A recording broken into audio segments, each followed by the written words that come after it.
ಗುರುಭ್ಯೋ ನಮಃ. ಶ್ರೀಮದಾನಂದತೀರ್ಥ ಭಗವತ್ಪಾದಾಚಾರ್ಯ ಗುರುಭ್ಯೋ ನಮಃ. ಕಡು ಕರುಣಿ ನೀರರಿತು ಹೇರೊಡಲ ನಮಿಸುವೆ ಬೆಂಬಿಡದ ಪಾಲಿಸು ಪರಮ ಕರುಣಾ ಸಿಂಧು ಎಂದೆಂದು ನಡು ನಡುವೆ ಬರುತ್ತಿಪ್ಪ ವಿಘ್ನಗಳ ತಡೆದು ಭಗವನ್ನಾಮ ಕೀರ್ತನೆ ನುಡಿದು ನುಡಿಸು ಎನ್ನಿದ್ದ ಪ್ರತಿ ದಿವಸದಲ್ಲಿ ಮರೆಯದಲೇ ಏನೂ ಬೇಡುವುದಿಲ್ಲ ನಿನ್ನ ಕುಯೋನಿಗಳು ಬರಲಂಜೆ ಲಕ್ಷ್ಮೀ ಪ್ರಾಣಪತಿ ತತ್ವೇರಿಂದೊಡಗೂಡಿ ಗುಣ ಕಾರ್ಯ ಆನೆ ಮಾಡಿಸುವನೆಂಬ ಈ ಸುಜ್ಞಾನವನೆ ಕರುಣಿಸು ಮಹಾನುಭಾವ ಮುಹುರ್ಮು ಪ್ರಾರ್ಥಿಸುವೆ ಇನಿದೆಂದು.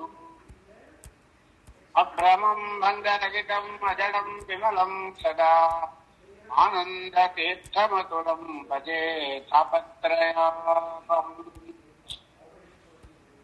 ಈ ಮಹೀಮಂಡದೊಳಿಹ ಗುರು ಶ್ರೀಮದಾಚಾರ್ಯರ ಮತಾನುಗರಾಗವರ ಮಹಾವೈಷ್ಣವರ ವಿಷ್ಣು ಪಾದಾಭ್ಯ ಮಧುಕರರ ಸ್ತೋಮಕ್ಕೆ ಆನಮಿಸುವೆನು ಬಿಡದೆ ಅವರವರ ನಾಮಗಳ ಬೇಳಲೆನ್ನರುವೆ ಅಮಯ ಮಂಗಳತಿ ಜ್ಯೋತಿಷಯಮಯೇ ಸದ್ವಿಷಯ. ಶ್ರವಣವನಕಾನಂದಮೇವದು ಭವಜನಿತ ದುಃಖಗಳ ಕಳೆಯುವುದು ವಿವಿಧ ಭೋಗಗಳ ಇಹ ಪರಂಗಳಲ್ಲಿದ್ದು ಸಲಹುವುದು ಭುವನ ಪಾವನಿಕ ಲಕ್ಷ್ಮೀ ಧವನ ಮಂಗಳ ಕಥೆಯ ಪರಮೋತ್ಸವದಿ ಕಿವಿ ಕೊಟ್ಟು ಆಲಿಪರು ಭೂಸುರರು ದಿನ ದಿನದಿ.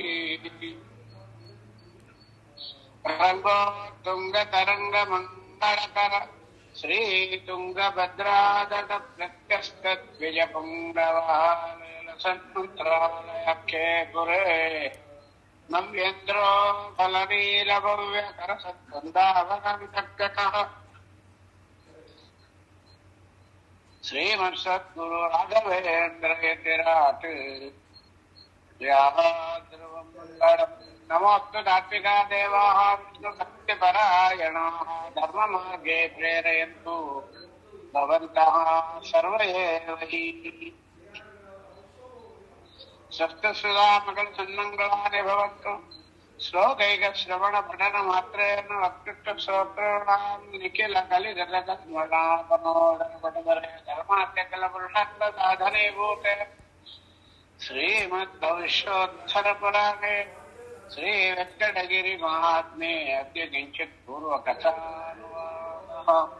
ಬ್ರಹ್ಮರುದ್ರಾದಿವದ್ಯಂ ಸಂಭಜೆ ವೆಂಕಟನಾಯಕಂ ನಿವಾರಯ ಸ್ವಾರಿಷ್ಠಾನಿ ಸಾಧಯೇಷ್ಠಾನಿ ಮಾಧವ. ಶ್ರೀ ಗುರುಭ್ಯೋ ನಮಃ. ಹರಿ ಓಂ ಹರಿ ಓಂ ಹರಿ ಓಂ. ನಿನ್ನೆ ದಿವಸ ಸೂತ ಪುರಾಣಿಕರು ಸೌನಕಾದಿಗಳಿಗೆ ಹೇಳಿದರು. ಸೌನಕಾದಿಗಳು ಸತಾನಂದ ಪುರೋಹಿತರಿಗೆ ಹೇಳಿದರು. ಸತಾನಂದ ಪುರೋಹಿತರು ಜನಕ ಮಹಾರಾಜನಿಗೆ ಹೇಳ್ತಾ ಇದ್ದಾರೆ. ಜನಕ ಮಹಾರಾಜನು 4 ವಿಧವಾಗಿರತಕ್ಕಂತಹ ವರಗಳನ್ನು ಕೇಳಿದ್ದಾರೆ. ತನ್ನ ಮತ್ತು ತನ್ನ ತಮ್ಮನ 4 ಮಂದಿ ಹೆಣ್ಣು ಮಕ್ಕಳಿಗೆ ಮದುವೆ ಆಗ್ಬೇಕು. ಮದುವೆಯಾದ ಹೆಣ್ಣು ಮಕ್ಕಳು ಸೌಮಂಗಲ್ಯದಿಂದ ಕೂಡಿ ಇರಬೇಕು. ಒಂದೇ ರಾಜನ ಮನೆಗೆ ಸೊಸೆಯನಾಗಿ ಹೋಗ್ಬೇಕು. ರಾವಣಾದಿ ಶತ್ರುಗಳು ನಾಶ ಆಗ್ಬೇಕು. ಇದಕ್ಕೆ ವೆಂಕಟೇಶ್ ಕಲ್ಯಾಣ ಕೇಳ್ತಾ ಇದ್ದಾರೆ. ನಮಗೂ ಕೂಡ ಮದುವೆ ಆಗ್ಬೇಕು. ಯಾರಿಗೆ ಮದುವೆ ಅಂದ್ರೆ ನಮ್ಗಿನ್ನೂ ಗೊತ್ತಿಲ್ಲ. ಮದುವೆ ಅಂದ್ರೆ ಬರೀ ಮಾಂಗಲ್ಯ ಕಟ್ಕೊಂಡು ಪಾಣಿಗ್ರಹಣ ಮಾಡ್ಕೊಂಡು ನಾವು ಮದುವೆ ಹೆಂಡತಿನ ಮದುವೆ ಮಾಡ್ಕೊಂಬೋದು, ಗಂಡ ಹುಡುಗಿ ಗಂಡನ ಮದುವೆ ಮಾಡ್ಕೊಂಬೋದು ಒಂದೇ ಅಲ್ಲ. ಮದುವೆ ಅಂದ್ರೆ ಕಲ್ಯಾಣ ಅಂದ್ರೆ ಲೋಕಕ್ಕೆ ಕಲ್ಯಾಣ, ಒಳ್ಳೇದಾಗೋದನ್ನು ಮದುವೆ ಅಂತ ಹೇಳ್ತಾರೆ. ಮದುವೆ ಆಗ್ಬೇಕಾದ್ರೆ ಮನೆಯೊಳಗೆ ಪಿತೃ ದೇವತೆಗಳು ಬರ್ತಾರೆ. ಶಾಂತಿ ಸಮಾರಾಧನೆ ಅಂತ ಮಾಡ್ತೇವೆ. ಚಪ್ಪರದ ಪೂಜೆ ಅಂತ ಮಾಡ್ತೇವೆ. ವೇದ ಬ್ರಾಹ್ಮಣರನ್ನು ಕರೆಸ್ತೇವೆ. ಮಡಿಯಿಂದ ದೇವರ ಪೂಜಾದಿಗಳು ಮಾಡಿ, ಹೋಮ ಹವನಾದಿಗಳನ್ನು ಮಾಡಿ, ಅಡಿಗೆ ಊಟ ತಿಂಡಿಗಳನ್ನು ಮಾಡಿ, ಬ್ರಾಹ್ಮಣರಿಗೆ ಶ್ರೇಷ್ಠವಾದ ದಕ್ಷಿಣ ತಾಂಬೂಲಗಳನ್ನು ಕೊಡ್ತೇವೆ. ಬಂಧು ಮಿತ್ರರೆಲ್ಲ ಬಂದು ಸೇರ್ತಾರೆ. ಸಂತೋಷದಿಂದ ನಿತ್ಯ ದೇವರ ಪೂಜೆ. ಆಗಿನ ಕಾಲದಲ್ಲಿ 9 ದಿನ ಕಲ್ಯಾಣ ಆಗ್ತಿತ್ತು. ಈಗ ಒಂದೇ ದಿನ ಆಗುತ್ತೆ, ಏನು ನಮ್ಗೆ ಬೇಡ. ಅಂತೂ ಕಲ್ಯಾಣ ಅಂದ್ರೆ ಬರೀ ಮಾಂಗಲ್ಯ ಧಾರಣ ಮಾಡೋದು ಅವತ್ತಿನ ಅಂಗ. ಮುಂಚಿನ ದಿನದಲ್ಲಿಂದ ನಾವೆಷ್ಟು ಮಾಡ್ತೇವೆ. ಹೂವಳ್ಳೆ ಮಾಡ್ತೀರಿ, ದೇವರ ಪೂಜೆ ಮಾಡ್ತೀರಿ, ದೇವರ ಸಮಾರಾಧನೆ ಮಾಡ್ತೀರಿ, ಹಂದರದ ಪೂಜೆ ಮಾಡ್ತೀರಿ. ಯಾರ ಮನೆಗೆ ಏನಾದ್ರೂ ಅನಾನುಕೂಲ ಅಸೋಚಗಳು ಬಂದ್ರೆ ಅವ್ರ ಮನೆಗೆ ಹೋಗೋದಿಲ್ಲ. ಎಲ್ಲ ಪದ್ಧತಿಗಳು ಬಹಳ ಇಟ್ಕೊಂಡಿರಿ. ನಿಮಗೆ ಗೊತ್ತಿಲ್ಲ ಗೊತ್ತಿಲ್ಲ ತಿಳ್ಕೊಡ್ರಿ. ಮನೆಯೊಳಗೆ ನಾವು ಅರಿಶಿನ ಕುಟ್ಟಿ ಬಿಟ್ಟು ನಾವು ಮದುವೆ ಕಾರ್ಯಗಳು ಶುರು ಮಾಡ್ತೇವೆ ಅಂತ ಅರಿಶಿನ ಕುಟ್ಟಿ ಬಿಟ್ರೆ ಯಾರಾದ್ರೂ ತಿಳಿದವ್ರು ಹೋದ್ರು ಕೂಡ ಅವ್ನು ಮಾತಾಡ್ಸ್ಲಿಕ್ಕೆ ಹೋಗೋದಿಲ್ಲ. ಸ್ವಾರ್ಥಾದಿಗಳಿಗೆ ಕರೆದ್ರೆ ಊಟಕ್ಕೆ ಹೋಗೋದಿಲ್ಲ. ಯಾಕೆ? ಮನೆಯೊಳಗೆ ಅರಿಶಿನ ಕುಟ್ಟಿದ್ದೀವಿ ಅಂತ ಹೇಳ್ತಾರೆ. ಈಗೆಲ್ಲ ಹೋಗ್ತಾರೆ, ಬೇಡ. ಅಂತೂ ಒಂದು ಕಟ್ಟಿನಟ್ಟು ಕಟ್ಟೆ ಬದ್ದದಲ್ಲಿ ಇರ್ತಾರೆ. ದೇವರ ಕೆಲಸ ನಿತ್ಯ, ದೇವರ ಪೂಜೆಗಳು, ನೈವೇದ್ಯಗಳು ಅಂತ ಸಡಗರದಿಂದಿರು. ಅಂದ ಮೇಲೆ ಏನಾಯ್ತು? ಮದುವೆ ಅಂದ್ರೆ ಕಲ್ಯಾಣ. ಕಲ್ಯಾಣ ಅಂದ್ರೆ ಏನು? ಎಲ್ಲರಿಗೂ ಒಳ್ಳೇದಾಗ್ಬೇಕು. ಅದರೊಳಗೆ ವಿಶ್ವ ಹ್ಯಾಪಿ ಅಂತ. ಇಲ್ಲಿ ನಮಗೆ ಮದುವೆ ಆಗುತ್ತೆ ಅಂದ್ರೆ, ಮದುವೆ ಆಗುತ್ತೆ ಅಂದ್ರೆ ಏನು? ನಮಗೆಲ್ಲ ಮನೆಯೊಳಗೆ ಕಲ್ಯಾಣ ಆಗ್ಬೇಕು. ನಮ್ಮ ಮನೆ ಮುಂದೆ ಹಂದರ ಪೂಜೆ ಆಗ್ಬೇಕು, ದೇವರ ಸಮಾರಾಧನೆಗಳಾಗ್ಬೇಕು, ವೇದ ಬ್ರಾಹ್ಮಣರು ಸುವಾಸಿನಿಯರು ಮನೆಗೆ ಬರಬೇಕು, ವೇದಗಳ ಪಾರಾಯಣ ಆಗ್ಬೇಕು, ಲಕ್ಷ್ಮೀ ಶೋಭಾನ ಹರಿಕಥಾಂಸಾರಾದಿಗಳು ಪಾರಾಯಣ ಆಗ್ಬೇಕು, ಪಂಚಭಕ್ತ ಪರಮಾನ್ಯಗಳು, ಭೋಜನ, ಅನ್ನ ಸಂತರ್ಪಣೆ ಇದೆಲ್ಲ ಆಯ್ತಂದ್ರೆ ಒಳ್ಳೇದಾಗುತ್ತೆ. ನಿಮಗೆಲ್ಲ ಒಳ್ಳೆ ರೇಷ್ಮೆ ಸೀರೆಗಳು ಉಟ್ಕೊಂಡ್ಬಿಡ್ತೀರಿ. ಅಡಿಗೆಯವ್ರು ಬಂದ್ಬಿಡ್ತಾರೆ, ಅಡಿಗೆ ಆಗುತ್ತೆ. ಅಡಿಗೆ ಮಾಡೋ ಕೆಲಸ ಇಲ್ಲ, ಬರೀ ಡ್ರೆಸ್ ಮಾಡ್ಕೊಂಡು ಬಟ್ಟೆ ಸೀರೆ ಉಟ್ಕೊಂಡು ಬಂದವ್ರನ್ನ ಮಾತಾಡಿಸ್ತಾ ಅರಿಶಿನ ಕೊಡು, ಕುಂಕುಮ ಕೊಡು, ಹೂ ಕೊಡು, ಬಳೆ ಕೊಡು. ಇದರೊಳಗೆ ಮತ್ತೆ ಇದೆಲ್ಲ ಏನಾಯ್ತು? ಈಗ ನಮಗೆ ಕಲ್ಯಾಣ ಅಂದ್ರೆ ಒಳ್ಳೇದು ಅಂತ ಅರ್ಥ. ಅಂದ್ರೆ ಮನೆಯೊಳಗೆ ನಮಗೆ ಒಳ್ಳೇದಾಗುತ್ತೆ. ಇದು ಕೇಳ್ತಾನೆ ಜನಕ ಮಹಾರಾಜ. ಒಳ್ಳೇದಾಗ್ಬೇಕು, ಮದುವೆ ಆಗ್ಬೇಕು ಅಂದ್ರೆ ಇದು ಒಂದು ಅರ್ಥ. ಆಮೇಲೆ ಇನ್ನು ಏನು? ನನ್ನ 4 ಮಂದಿ ಮಕ್ಕಳು ಸೌಮಂಗಲ್ಯರಾಗಿರ್ಬೇಕು ಅಂತ ಹೇಳ್ತಾರೆ. ಸೌಮಂಗಲ್ಯರಾಗಿರ್ಬೇಕು ಅಂದ್ರೆ ಏನು? ಅರಿಶಿನ, ಕುಂಕುಮ, ಬಳೆ, ಹುಬ್ಬು, ಮಾಂಗಲ್ಯ, ಕಾಲುಂಗುರ ಇದೆಲ್ಲ. ಇಲ್ಲಿ ನಮಗೇನು? 4 ಜನ ಯಾರು? ಹೆಣ್ಣು ಮಕ್ಕಳು. ಜನಕ ಮಹಾರಾಜನ ಮಗಳು ಮತ್ತು ತಮ್ಮನ ಹೆಣ್ಣು ಮಕ್ಕಳು 3 ಜನ. ಅವ್ರ ಮನೆ 4 ಮಂದಿ ಹೆಣ್ಣು ಮಕ್ಕಳು ಹಾಕ್ತಾರೆ. ನಮ್ಮನೆ ಹೇಳ್ರಿ, ನಾವ್ಯಾಕೆ ಕೇಳ್ಬೇಕೀಗ? ನಮ್ಮನೆಗೆ 4 ಹೆಣ್ಣು ಮಕ್ಕಳು ಇಲ್ಲಲ್ಲ ಅಂದ್ರೆ ಪುರಾಣದಲ್ಲಿ, ಶಾಸ್ತ್ರದಲ್ಲಿ ಹೇಳ್ತಾರೆ. ಶಾಸ್ತ್ರೋಕ್ತವಾಗಿ ಹೋಗಿ ಹೇಳಿ ಟ್ರೈ ಮಾಡ್ತೀನಿ. ನೀವು ನಿಮ್ಮ ಜೀವನದಲ್ಲಿ ವೆಂಕಟೇಶ ಕಲ್ಯಾಣ ಏನಾಗುತ್ತೆ ಅಂತ ತಿಳ್ಕೊಳ್ಳಿ ಪ್ರಯತ್ನ ಮಾಡೋಣ. ಈ ಸರ್ತಿ ಸ್ವಲ್ಪ ಹೊಸದಾಗಿ ಚಿಂತನೆ ಮಾಡ್ಬೇಕು. ಜನಕ ಮಹಾರಾಜನ 4 ಮಂದಿ ಹೆಣ್ಮಕ್ಕಳು ನಮ್ಮ ಅನುಸಂಧಾನ ಏನು ಅಂದ್ರೆ ಧರ್ಮ, ಅರ್ಥ, ಕಾಮ, ಮೋಕ್ಷ. ಅವೇನ್ ಕೇಳ್ತಾನೆ? ದೀರ್ಘ ಸೌಮಂಗಲ್ಯರಾಗಿರ್ಬೇಕು. ಕಳ್ಕೊಂಬಾರ್ದು. ಎಲ್ಲರೂ ಮಂಗಳವನ್ನ ಕಳ್ಕೋಬಾರ್ದು. ಇವತ್ತು ನಮಗೂ ನಾವು ಕಳ್ಕೊಂತಾ ಇದ್ದೀವಿ. ನಾವೆಲ್ಲ ದೀರ್ಘ ಸೌಮಂಗಲ್ಯರಲ್ಲ. ದೀರ್ಘ ಸೌಮಂಗಲ್ಯದ ಏನು? ಧರ್ಮ, ಅರ್ಥ, ಕಾಮ, ಮೋಕ್ಷ. ಬರೀ ಹೂ ಮಾಡ್ಕೊಂಡು, ಬಳೆ ಹಾಕೊಂಡು, ಅರ್ಶಿನ ಕುಂಕುಮ ಹಚ್ಕೊಂಡು, ಮಾಂಗಲ್ಯ ಕಟ್ಕೊಂಡಿರೋದಲ್ಲ. ಮುತ್ತೈದೆಯಾಗಿರಬೇಕು. ಮುದದಿಂದಲಿ. ಮುತ್ತೈದೆ ಅಂದ್ರೆ ಏನು ಅಂತ ಹೇಳ್ತಾ ಬರ್ತಾರೆ. ಅಂಗನವಾಡಿಗೆ ಹೋದಾಗ ಧರ್ಮ ಹೋಗ್ತಾ ಇದೆ, ಧರ್ಮ ಇಲ್ಲ. ಧರ್ಮ ಅಂದ್ರೆ ಏನು ಆಚಾರ್ಯ? ಮನೆಯೊಳಗೆ ನಿತ್ಯ 4 ಧರ್ಮಗಳನ್ನ ನಾವು ಕಳ್ಕೊಂಡಿವಿ. ಧರ್ಮದಲ್ಲಿ 4 ಇದೆ. ಯಾವುದು? ನಿತ್ಯ ಭಾಗವತ ಶ್ರವಣ ಮಾಡ್ಬೇಕು, ನಿತ್ಯ ಸಾಲಿಗ್ರಾಮ ಪೂಜೆ ಆಗ್ಬೇಕು, ನಿತ್ಯ ತುಳಸಿ ದರ್ಶನ ಆಗ್ಬೇಕು, ಏಕಾದಶಿ ಉಪವಾಸ ಮಾಡ್ಬೇಕು. ಇದು 4 ಸೇರಿದ್ದೇ ಧರ್ಮ. ಅದರ ಜೊತೆಗೆ ಮೂಲಾಧಾರವಾಗಿ ವಿಷ್ಣು ಸರ್ವೋತ್ತಮತ್ವ ಇರ್ಬೇಕು. ಇದು ಆಗ್ತಾ ಇಲ್ಲ. ಸೊ ನಿಜವಾಗಿ ದೀರ್ಘ ಅಂದ್ರೆ ಏನಂತ? ದೀರ್ಘವಾಗಿ ಒಂದು ದಿನ ತಪ್ಪದೆ 1 ದಿನ ಕುಂಕುಮ ಹಚ್ಕೊಳ್ಳಾಗಿರ್ತೇವ ನಾವು. 2 ನಿಮಿಷ ಕುಂಕುಮ ಹಚ್ಕೊಳ್ಳೋದು. ಯಾಕೆ ಕುಂಕುಮ ಹಚ್ಕೊಂಬ ಹೋಗಿ ಅಂತ. ಬಳೆ ಹಾಕೊಂಡು, ಯಾಕಮ್ಮ ಬಳೆ ಹಾಕೊಂಡಿಲ್ಲ ಅಂತ ಅಂದ ಮೇಲೆ ಇದು ಏನಾಯ್ತು? ಈಗ ನಮಗೆ ಧರ್ಮ ಅಂಬೋದೇನು ನಾವು ಕೇಳ್ಬೇಕು. ಕುಂಕುಮ ಯಾಕೆ ಹಚ್ಕೊಂಡಿಲ್ಲ ಅಂತ ಹೆಂಗ್ ಕೇಳ್ತೇವೋ ಹಂಗೆ ಯಾಕೆ ಭಾಗವತ ಶ್ಲೋಕ ಓದ್ಲಿಲ್ಲ. ಒಂದು ಶ್ಲೋಕವಾದ್ರೂ ಭಾಗವತ ಓದ್ಬೇಕು. ಶಾಲಿಗ್ರಾಮ ಪೂಜೆ ಚಿತ್ತ ದಿನಾಗಳಾಗ್ಬೇಕು. ಯಾಕೆ ಶಾಲಿಗ್ರಾಮ ಪೂಜೆ ಆಗಿಲ್ಲ ಹೇಳ್ಬೇಕು. ಆಮೇಲೆ ತುಳಸಿ ವನ, ಮನೆಯೊಳಗೆ ತುಳಸಿ ಗಿಡ ಇರೋದಿಲ್ಲ, ತುಳಸಿ ಇರ್ಬೇಕು. ಏಕಾದಶಿ ಉಪವಾಸ ದಿನ ಕೃಷ್ಣಾರ್ಪಣೆ. ಧರ್ಮ ಅಂದ್ರೆ ಇದು ನಾಲ್ಕು. ಇದನ್ನ ಕೇಳ್ತಾ ಜನಕ ಮಹಾರಾಜ ಧರ್ಮ ದೀರ್ಘವಾಗಿ ಆಗ್ಬೇಕು. ನನ್ನ ಬಂದ್ರೆ ಹೆಣ್ಣು ಮಕ್ಕಳು ಯಾರು? 4 ಜನ ಹೆಣ್ಣು ಮಕ್ಕಳು. ಒಬ್ಬಳು ಧರ್ಮ, ಒಬ್ಬಳು ಅರ್ಥ, ಇನ್ನೊಬ್ಬಳು ಕಾಮ, ಇನ್ನೊಬ್ಬಳು ಮೋಕ್ಷ. ಇವು ದೀರ್ಘವಾಗಿರ್ಬೇಕು. ಇನ್ನ ಒಂದು ಅರ್ಥ. ಅರ್ಥ ಅಂದ್ರೆ ಏನು? ಐಶ್ವರ್ಯ. ಐಶ್ವರ್ಯ ಅಂದ್ರೆ ಏನು? ಮನೆ ಬಾಗಿಲು, ಹಣ ಕಾಸು, ಬೆಳ್ಳಿ ಬಂಗಾರ, ರೇಷ್ಮೆ ಸೀರೆ, ಮನೆಯೊಳಗೆ ಅಕ್ಕಿ ಬೇಳಿ ಬೆಲ್ಲ ಜೀರಿಗೆ ಮೆಣಸು ಅಂಗಡಿಗೆ ಹೋಗ್ಲಂಗ ಎಲ್ಲ ತುಂಬಿರ್ಬೇಕು. ಏನಾದ್ರು ಒಂದು ನಕ್ಷತ್ರ ಮಾಡಿ ಕೊಡ್ತೀಯ ಉಮ್ಮ ಅಂದ್ರೆ ಅಂದುಂಟೆ ಆಚಾರ ಅಂತ 2 ನಿಮಿಷ ರೆಡಿ ಆಗ್ಬೇಕು. ಅದು ಬಿಟ್ಟು ಸ್ವಲ್ಪ ಇರ್ರಿ ಆಚಾರ್ಯ ಹೇಳಿ ಕಡ್ಲಿ ತಗೊಂಬಂಡ್ರಿ, ತುಪ್ಪ ತಗೊಂಬಂಡ್ರಿ, ಸಕ್ಕರೆ ತಗೊಂಬಂಡ್ರಿ. ನೋ, ಶುದ್ಧವಾಗಿರ್ಬೇಕು ಮನೆ. ಅದೇ ಧನ ಧಾನ್ಯ ಸಮೃದ್ಧ್ಯರ್ಥಂ ಸಂಕಲ್ಪ ಮಾಡ್ತಾರೆ ಆಚಾರ್ಯರು. ಏನ್ ಮಾಡ್ತಾರೆ? ಇಷ್ಟ ಕಾಮ್ಯಾರ್ಥ ಸಿದ್ಧ್ಯರ್ಥಂ ಧನ ಧಾನ್ಯ ಸಮೃದ್ಧ್ಯರ್ಥಂ. ಇದೆಲ್ಲ ಯಾವ್ದಲ್ಲಿ ಬರುತ್ತೆ? ಐಶ್ವರ್ಯಾದಿಗಳು. ದೀರ್ಘ ಐಶ್ವರ್ಯ ಅಂದ್ರೆ ಏನು? ಐಶ್ವರ್ಯ ಅಂದ್ರೆ ಏನು? ದೀರ್ಘ ಐಶ್ವರ್ಯ ಅಂದ್ರೆ ಏನು? ಈ ಐಶ್ವರ್ಯ ನಮ್ಮ ಕೈ ಬಿಟ್ಟು ಹೋಗ್ಬಾರ್ದು. ನಮ್ಮ ಐಶ್ವರ್ಯ ನಮ್ಮನ್ನ ಬಿಟ್ಟು ಹೋಗ್ಬಾರ್ದು. ಮನೆಯೊಳಗೆ ಯಾವತ್ತೂ ದರಿದ್ರ ಬರಬಾರ್ದು, ತುಂಬಿ ಇರ್ಬೇಕು. ಕೃಷ್ಣದೇವರಾಜ ವ್ಯಾಸರಾಜರನ್ನ ಹೋಗಿ ಕೇಳ್ತಾನೆ, ನನ್ನ ಮನೆಯೊಳಗಿರ್ತಕ್ಕಂಥ ಐಶ್ವರ್ಯ ನಿರಂತರವಾಗಿರ್ಬೇಕು, ನನ್ನ ಐಶ್ವರ್ಯ ಕುಂದಬಾರ್ದು, ಐಶ್ವರ್ಯ ಕಡಿಮೆ ಆಗ್ಬಾರ್ದು. ಗುರುಗಳೇ ಏನ್ ಮಾಡ್ಬೇಕು ಹೇಳ್ರಿ ಉಪಾಯ? ವ್ಯಾಸರಾಜರು ಒಂದೇ ಮಾತಾಡಿ, ಇನ್ನೂ ಸೇರಿಸಿ ಇಟ್ರು, ಖರ್ಚು ಮಾಡ್ಬೇಡ, ಎಲ್ಲ ಹಂಗೆ ಗಂಟು ಕಟ್ಟಿಟ್ರು, 5 ಪೈಸೆ ವೆಚ್ಚ ಮಾಡ್ಲಾಗಿದ್ರೆ ಅದು ಹೋಗ್ಲಂಗೆ ಅಂತ ವ್ಯಾಸರಾಜರು ಹೇಳಿರ್ಬೇಕು. ಹಂಗೆ ಹೇಳಿದ್ರೆ ವ್ಯಾಸರಾಜರು ಏನಂದ್ರು?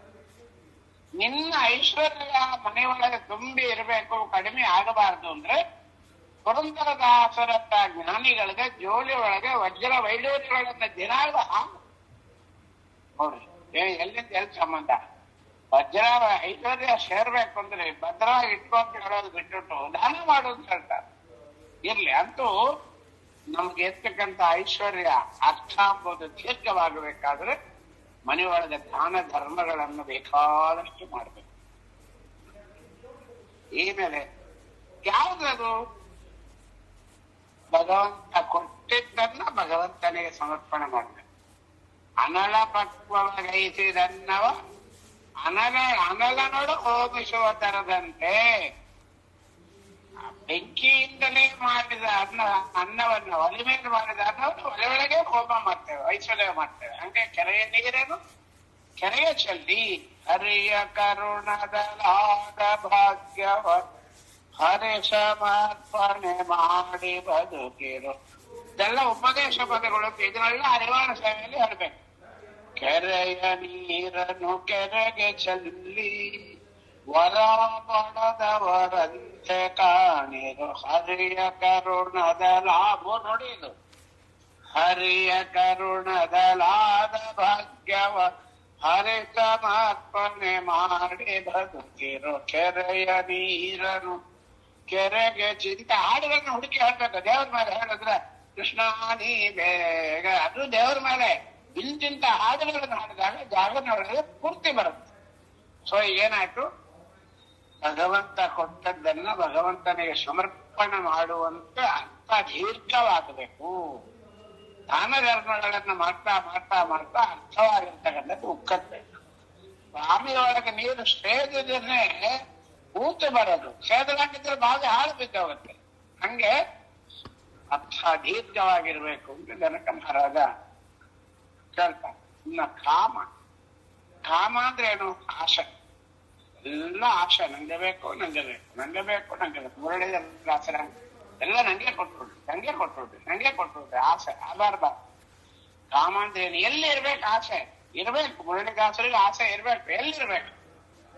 ಉಮಾಗೂ ಇರ್ಬೇಕು, ವಿಜಯಲಕ್ಷ್ಮಿಗೂ ಇರ್ಬೇಕು ಆಸೆ. ಎಲ್ಲಿರ್ಬೇಕು ಆಸೆ? ಭಗವಂತನ ಪಾದದಲ್ಲಿ ಇರ್ಬೇಕು.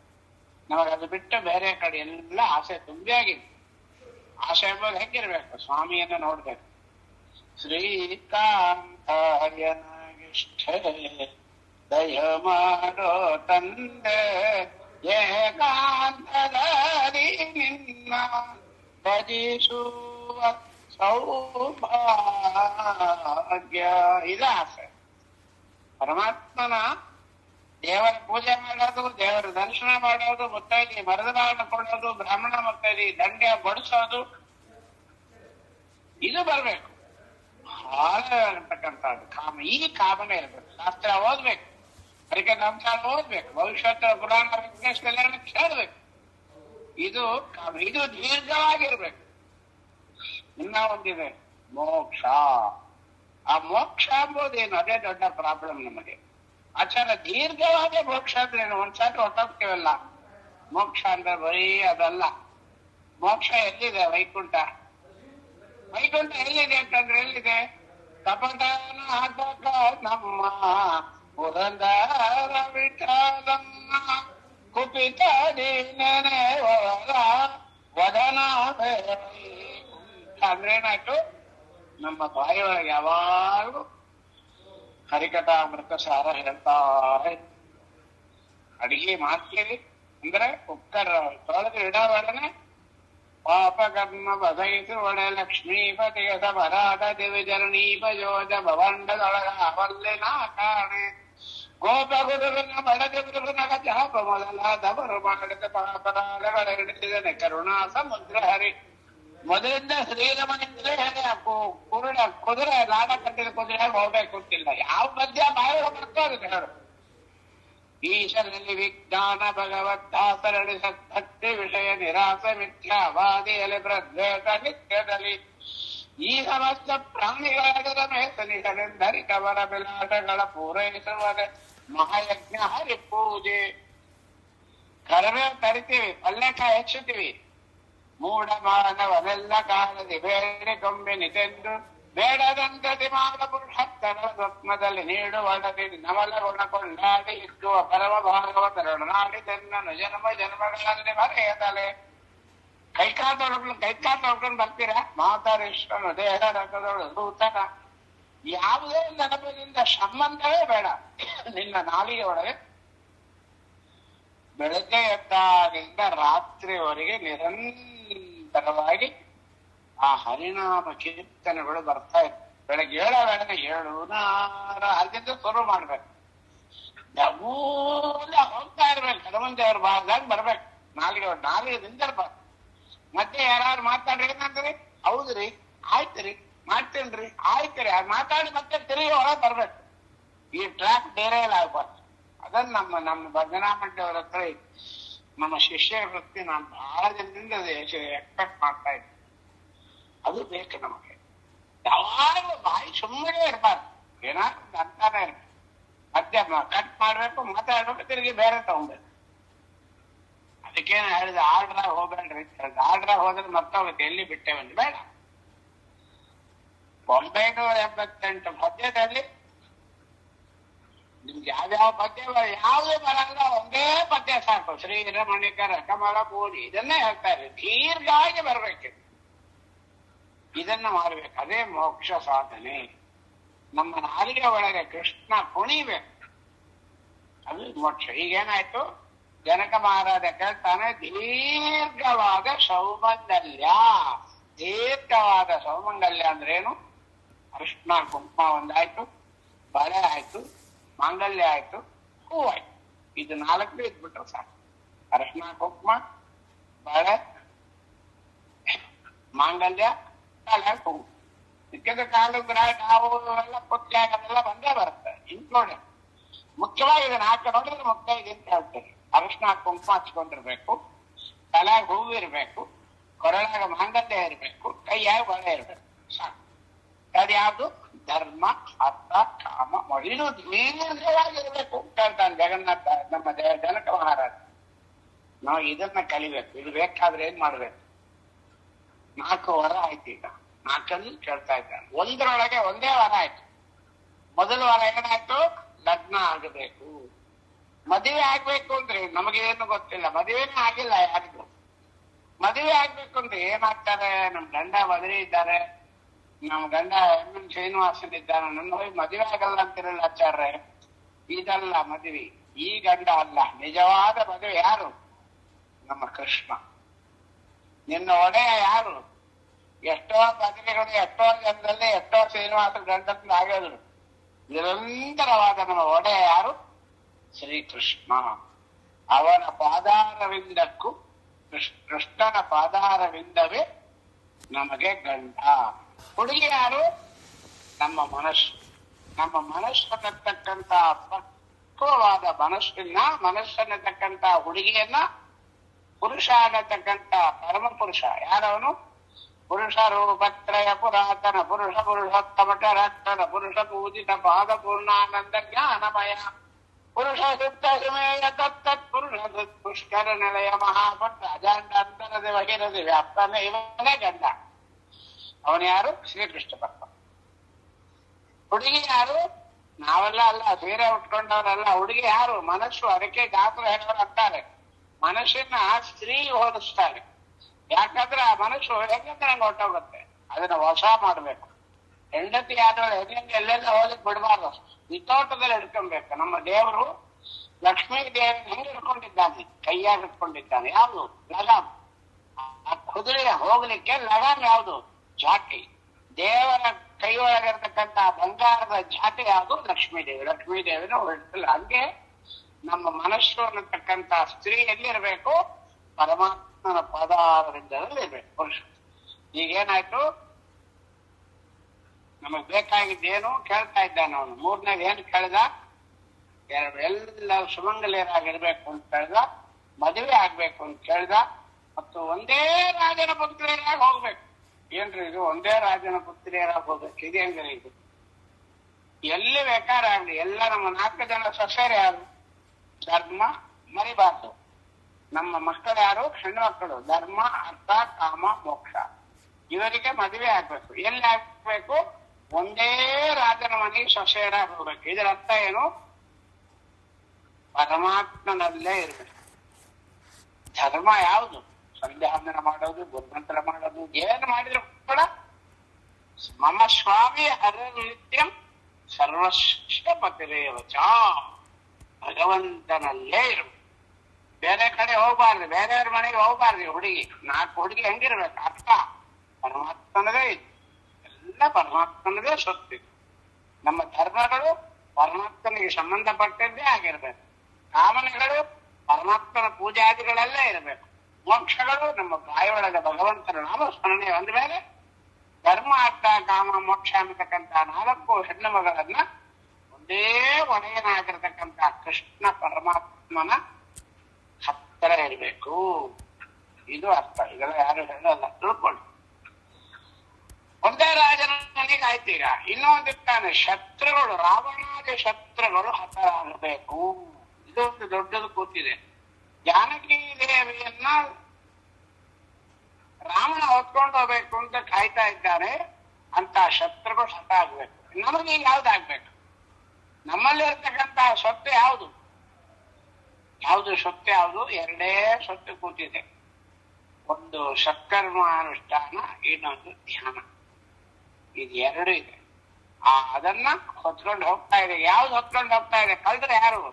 ನಾನು ನನ್ನದು ಅನ್ನತಕ್ಕಂಥ ರಾವಣ ಕುಂಭಕರ್ಣಾದಿಗಳು ಕಾಯ್ತಾ ಇದ್ದಾರೆ, ತಗೊಂಡು ಹೋಗ್ಲಿಕ್ಕೆ ರೆಡಿಯಾಗಿದ್ದಾರೆ. ನಾನು ನಂದು ಅಂದ ತಕ್ಷಣ ನಮ್ಮ ಶತ್ರು ಹೊಟ್ಟೋಗ. ಅದಕ್ಕೆ ಆ ನಾನು ನನ್ನದು ಅನ್ನತಕ್ಕಂಥ ರಾವಣಾದಿ ಶತ್ರುಗಳು ಹತ ಆಗ್ಬೇಕು. ನಾನು ನನ್ನದು ಅನ್ನತಕ್ಕಂಥ ಇದೆಲ್ಲ ಉದ್ದೇಶ ಬರ್ತಾದೀಗ. ನಾನು ನನ್ನದು ಅನ್ನತಕ್ಕಂಥ ಅಹಂಕಾರ ಉಮಕಾರಗಳು ನಮ್ಮನ್ನ ಅಂತಃಪಟ್ಟಕ್ಕೆ ಯಮಲೋಕಕ್ಕೆ ಹೊತ್ಕೊಂಡು ಹೋಗ್ಲಿಕ್ಕೆ ರಾವಣನಾದ್ರೂ ಲಂಕಾಪಟ್ಟಕ್ಕೆ ತಗೊಂಡೋದ. ನಮ್ಮನ್ನ ಯಮಲೋಕಕ್ಕೆ ಕರ್ಕೊಂಡು ಹೋಗ್ಲಿಕ್ಕಂತ ರಾವಣ ಯಾರು? ನಾನು ನನ್ನದು ಅನ್ನತಕ್ಕಂಥ ಅಹಂಕಾರ. ಈ ಅಹಂಕಾರ ಹೋಗಬೇಕು. ಧರ್ಮ, ಅರ್ಥ, ಕಾಮ, ಮೋಕ್ಷಗಳು ಅಂತಕ್ಕಂಥ 4 ಜನ ಹೆಣ್ಣು ಮಕ್ಕಳು ದೀರ್ಘ ಸೌಮಂಗಲ್ಯರಾಗಿರ್ಬೇಕು. ಎಲ್ಲರೂ ಮದುವೆ ಆಗ್ಬೇಕು. ಒಂದೇ ರಾಜನ ಮನೆಗೆ ಸೊಸೆಯರಾಗಿ ಹೋಗ್ಬೇಕು, ರಾವಣಾದಿ ಶತ್ರುಗಳು ಹೋಗ್ಬೇಕು ಅಂದ್ರೆ ಒಂದೇ ನೆಟ್ಟಸಟೇನು ನಾವು ಸನ್ಮಾರ್ಗದಲ್ಲಿ ಸತ್ಕರ್ಮಾನುಷ್ಠಾನದಲ್ಲಿ ಭಗವದ್ ಭಕ್ತರಾಗಬೇಕು ಎಂಬ ಉದ್ದೇಶದಿಂದ ಜನಕ ಮಹಾರಾಜಗೋಸ್ಕರವಾಗಿ ಪ್ರಾರ್ಥನೆ. ಇವೆಲ್ಲ ಆಗ್ಬೇಕು ಅಂದ್ರೆ ಏನ್ ಮಾಡ್ಬೇಕು? ಶೃಣು ವೈಕುಂಠ ಮಹಾತ್ಮ್ಯಂ.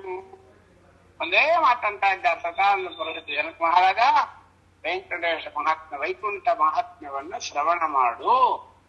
ನಿನ್ನ 4 ಮಂದಿ ಹೆಣ್ಣು ಮಕ್ಕಳಿಗೆ ಕಲ್ಯಾಣವಾಗುತ್ತೆ. ಧರ್ಮಾರ್ಥಗಾಮ ಮೋಕ್ಷಗಳು ದೀರ್ಘವಾಗಿ ನಿನ್ನ ಮನೆಯೊಳಗೆ ನೆಲೆಸಿರುತ್ತೆ. ನಿನ್ನ ನಾನೂರ ಅಹಂಕಾರ ಅನ್ನತಕ್ಕಂಥದ್ದು ಹೊರಗೆ ಹೋಗುತ್ತೆ. ಇದು ಒಳಗಿನ ಅರ್ಥ. ಅಂದ ಮೇಲೆ ಎಲ್ಲರೂ ಭಗವಂತನ ಪಾದಾರವಿಂದದಲ್ಲಿ ಎಡ ಬಿಡದೆ ಬಿಡನೋ ನೆನ್ನಂಗಿರ ಶ್ರೀನಿವಾಸ ಅದನ್ನ ಆಳವಾಗಿ ಬರ್ಬೇಕಂದ್ರೆ ವೆಂಕಟೇಶ್ವರ ವೈಕುಂಠ ಮಹಾತ್ಮ್ಯ ಅಂತ ಹೇಳಿ ಕೇಳ್ತಾ ಇದ್ದಾನೆ. ಶತಾನಂದರು ಶುರು ಮಾಡ್ತಾ ಇದ್ದಾರೆ. ನಿನ್ನೆ ಮಾಡಿದ್ರೆ ಆಗ್ಲೇ ಧನ ಕಾಮಶ್ಯ ಧನಗಂ ಪುತ್ರ ಕಾಮಶ್ಯ ಪುತ್ರದಂ ಭೋಗಾರ್ಥಾನಾಂ ಭೋಗಹರಂ ಜ್ಞಾನಿನಾಂ ಜ್ಞಾನಸಾಧನಂ ಅಂತಿದ್ರಿ. ಧನ ಕಾಮಶ್ಯ ಧನಗಂ ಎಲ್ಲ ಈಗ ರಿಪ್ಲೈ ಹೇಳೋದು ಬೇಡ. ನನಗೇನು ನಿಮ್ ಮನುಷ್ಯರೊಳಗೆ ಆಳವಾಗಿ ನಿಂತ್ಕೊಬೇಕು. ಕೃಷ್ಣನಿಗೆ ಪೂಜೆ ಆಗ್ಬೇಕು, ಗೌರಿ ಪೂಜೆ ಆಗ್ಬೇಕು, ಮನೆಯೊಳಗೆ ಭಾಗವತ ನಡಿಬೇಕು. ಇದು ಬಹಳ ಇದೇ ಐಶ್ವರ್ಯ. ಒಬ್ಬಳು ಕಾರ್ ಇಟ್ಕೊಂಡಿದ್ದಾಳೆ, 8 ಪ್ಲಾಟ್ ಇಟ್ಕೊಂಡಿದ್ದಾಳೆ, 100 ತೊಲ ಬಂಗಾರ ಇಟ್ಕೊಂಡಿದ್ದಾಳೆ, 600 ರೇಷ್ಮೆ ಸೀರೆ ಇದೆ, ಮನೆಯಾಗ ಎಲ್ಲಿ ನೋಡಿದ್ರು ದೇವರ ಪಾತ್ರೆ ಬೆಳ್ಳಿ ಪಾತ್ರೆ ಕೂತಿದೆ. ದಟ್ ಈಸ್ ನಾಟ್ ಐಶ್ವರ್ಯ. ಯಾವಳು ಹರಿಕಥಾಂಸಾರವನ್ನ ನಿತ್ಯ ಓದ್ತಾಳೋ, ಯಾರ ಮನೆಗೆ ಜ್ಞಾನಿಗಳು ಬಂದು ಹೋಗ್ತಾರೋ ಅದೇ ನಿಜವಾದ ಐಶ್ವರ್ಯ. ಏನ್ ಮಾಡೋದು? ಒಂದು ಬ್ರಾಹ್ಮಣ ಮನೆಗೆ ಬಂದು ಹೋಗಲ್ಲ, ಒಂದು ಸ್ವಾಮಿ ಮೇಲೆ ತುಳಸಿ ದಳ ಇಲ್ಲ, ಒಂದು ತೀರ್ಥ ಇಲ್ಲ, ಕೋಟಿ ಕೋಟಿ ಇಲ್ಲಿ ಏನ್ ಪ್ರಯೋಜನ? ಪರಮಾತ್ಮನ ಅದು ನಮಗೆ ಧ್ಯೇಯವಾಗಿತ್ತು. ಜನ ಕಾಮಶ್ಯ. ಅರ್ಜುನ ಅದನ್ನೇ ಕೇಳ್ತಾರೆ, ರಾಜ್ಯ ಬೇಡ, ಪರಮ ಸತ್ಪುರುಷಾರ್ಥ ರೂಪನು ಹರೇ ಲೋಕಕ್ಕೆ ಎಂದು. ನಮಗೆ ಐಶ್ವರ್ಯ ಯಾವ್ದು ಅಂದ್ರೆ ಸ್ವಾಮಿ ಕೃಷ್ಣ ಕೇಳ್ತಾನೆ, ಏನ್ ಬೇಕು ನಿಂಗೆ? ರಾಜ್ಯ ಬೇಕಾ, ಪದವಿ ಬೇಕಾ, ಜಯ ಬೇಕಾ, ಶತ್ರುಗಳ ನಾಶ ಆಗ್ಬೇಕಾ? ಏನು ಬೇಡ. ಏನ್ ಬೇಕು? ಇಂದಿರಾರಮಣ ಗೋವಿಂದ ನಿನ್ನಯ ಪಾದ ನಂದಯನಗೆ ಸಾಕ್ಷೇರೋ. ಏನ್ ಭಾಗ್ಯ ನೋಡಿದಿರ? ನೋಡ್ರಿ, ಒಂದು ಗಂಡು ಒಂದು ಹೆಣ್ಣು. ನಿನ್ನಿಂದ ಟಿವಿ ಒಳಗೆ ನೋಡ್ತಾ ಇದ್ದೇವೆ. ಏನು ಭಾಗ್ಯ ನೋಡ್ರಿ, ಏನು ಭಾಗ್ಯ. ಕಂಚಿ ಶಂಕರಾಚಾರ್ಯರು 20 ವರ್ಷದ ಹುಡುಗ, ಒಳ್ಳೆ ಬಾಳಿ ಬದುಕಿ ಓದಿ ಕೋಟ್ಯಾಂತರ ರೂಪಾಯಿ ಸಂಪಾದಿಸಿ ಮದುವೆ ಮಾಡ್ಕೊಂಡು ಮಕ್ಕಳು ಅದು ದೊಡ್ಡ ರಸ್ತೆಗೆ ಬರ್ತಕ್ಕಂತ ಒಂದು ಮಗನ್ನ ಇವತ್ತು ಸನ್ಯಾಸ ಸ್ವೀಕಾರ ಕೊಟ್ಟಿದ್ದಾರೆ. ಅದು ಭಾಗ್ಯ. ನಮಗಷ್ಟು ವೈರಾಗ್ಯ ಬರೋದು ಕಷ್ಟ. ಅದಕ್ಕೆ ಹೇಳ್ತಾರೆ ಧನ ಕಾಮಶ್ಚ ಧನದಂ. ಐಶ್ವರ್ಯ ಬರ್ಬೇಕು, ಮನಸ್ಸು ದೃಢ ಮಾಡ್ಬೇಕು. ಎಲ್ಲ ಐಶ್ವರ್ಯ ಯಾವುದು? ಸಾಕ್ಷಾತ್ ಪರಮಾತ್ಮ. ನನಗೆ ಬಟ್ಟೆ ಹರಕು ಬಟ್ಟೆ ಇದ್ರು ಪರವಾಗಿಲ್ಲ, ಬರೀ ಗೋಧಿ ಇಟ್ಟು ತುಪ್ಪ ಹಾಕಿ ತಿಂದ್ರು ಪರವಾಗಿಲ್ಲ, ಆದರೆ ಕೃಷ್ಣನ ನಾಮ ನನ್ನ ಬಾಯಿ ಒಳಗೆ ಎಡೆಬಿಡಬೇಕು. ಅದೇ ಬೇಕು ನಂಗೆ, ನೇನು ಬೇಡ. ಮನೆಯೊಳಗೆ ದೇವರ ಪೂಜೆ ಆಯ್ತು, ತುಳಸಿ ಪೂಜೆ ಆಯ್ತು, ಗುರುಮಂತ್ರ ಆಯ್ತು, ನೈವೇದ್ಯ ಆಯ್ತು, ಏಕಾಕ್ಷಿ ಆಯ್ತು, ದ್ವಾದಶಿ ಪಾರಣೆ ಆಯ್ತು, ಗೋಗ್ರಾಸ ಕೊಟ್ಟಿದ್ದಾಯ್ತು, ಬ್ರಾಹ್ಮಣರು ಮನೆಗೆ ಬಂದು ಹೋಗಿದ್ದಾಯ್ತು, ದಾನ ಧರ್ಮಾದಿಗಳು ಎರಡನ್ನ ಕೈಯಿಂದ ಮಾಡ್ತಾ ಇದ್ದೇನೆ ಅಂದ್ರೆ ನಿಜವಾದ ಐಶ್ವರ್ಯ, ಜನ ಐಶ್ವರ್ಯ. ಕುಬೇರ ನಿನ್ನ ಮನೆ ಸ್ವರ್ರು ಅಂತ ಆಗ್ತಾರೆ. ಅದೇ ನಿಜವಾದ. ಎಲ್ಲರೂ ಇದನ್ನ ಬಯಸ್ತೇವೆ. ಧನ ಕಾಮಸ್ಯ ಧನದಂ, ಪುತ್ರ ಕಾಮಸ್ಯ ಪುತ್ರದಂ. ಪುತ್ರಶ್ಯ ಪುತ್ರದಮಲ್ಲ, ಪುತ್ರ ಕಾಮಸ್ಯ ಪುತ್ರದಂ. ಮಗನಾಗಿರ್ಬೇಕು. ಏನಿರ್ಬೇಕು? ಚಾರ್ಟರ್ಡ್ ಅಕೌಂಟೆಂಟ್ ಆಗ್ಬೇಕು, ಡಾಕ್ಟರ್ ಆಗ್ಬೇಕು, ವಕೀಲ ಆಗ್ಬೇಕು, IAS ಆಫೀಸರ್ ಆಗ್ಬೇಕು. ಅಯ್ಯೋ ಬೇಡ.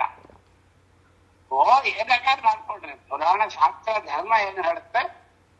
ಸರ್ವಶಾಸ್ತ್ರ ಪಾರಂಗತನಾಗಬೇಕು, ವೇದ ಓದಿದವನಾಗ್ಬೇಕು. ಅದೆಲ್ಲ ಇದ್ರೂ ಕೂಡ ಜೊತೆಗೆ ಇದೇ ಮೇಜರ್. ವೇದ ಓದ್ಬೇಕು, ಶಾಸ್ತ್ರ ಓದಬೇಕು, ಸದಾಚಾರನಾಗಬೇಕು, ನಿಷಿದ್ಧ ಕರ್ಮಗಳನ್ನ ತ್ಯಾಗ ಮಾಡಬೇಕು. ಇದೇ ನಿಜವಾದ ಮಕ್ಕಳು. ಮಕ್ಕಳ ಇಲ್ಲಾಚಾರದ ನಮಗೆ ನೀವೇನೋ ಹೇಳ್ತಿರಲ್ಲ ನೀವು. ಅಂದ್ರೆ ನಮ್ಮ ಕೈಯೊಳಗೆ 2 ಮಕ್ಕಳಲ್ಲ 4 ಮಕ್ಕಳಿದ್ದಾರೆ ನಿಮ್ಮ ಕೈಯಾಗ. ನಿಮ್ಮ ಕೈಯೊಳಗೆ ಒಬ್ರೊಬ್ರಿಗೂ 4 ಮಕ್ಕಳಿದ್ದಾರೆ. ಆ ಮಕ್ಕಳನ್ನ ಅನ್ನ ಹಾಕ್ಲಂಗ ಹಾಲು ಕೊಳ್ಳಂಗ ಕೊಲ್ತಾ ಇದ್ದೀವಿ. ಯಾರ ಮಕ್ಕಳದು? ಒಂದು ಹರಿಕಥಾಮೃತ ಸಾರ, ಇನ್ನೊಂದು ಹರಿಭಕ್ತಿ ಸಾರ, ಇನ್ನೊಂದು ಲಕ್ಷ್ಮೀ ಶೋಭಾನೆ, ಇನ್ನೊಂದು ಮಧ್ವನ. ಈ 4 ಮಕ್ಕಳನ್ನ ನಾವು ಅನ್ನ ಬಟ್ಟೆ ಇಲ್ಲಂಗ ಬಿಟ್ಬಿಟ್ಟಿದ್ದೇವೆ. ಆ 4 ಮಕ್ಕಳನ್ನ ರಕ್ಷಣೆ ಮಾಡ್ರಿ. ನೀವು ದಿನಾದ ಹರಿಕಥಾಂಸಾರ ಹೇಳ್ರಿ, ಹರಿಭಕ್ತಿ ಸಾರ ಹೇಳ್ರಿ, ಮಧ್ವ ನಾಮಗಳನ್ನ ಹೇಳ್ರಿ.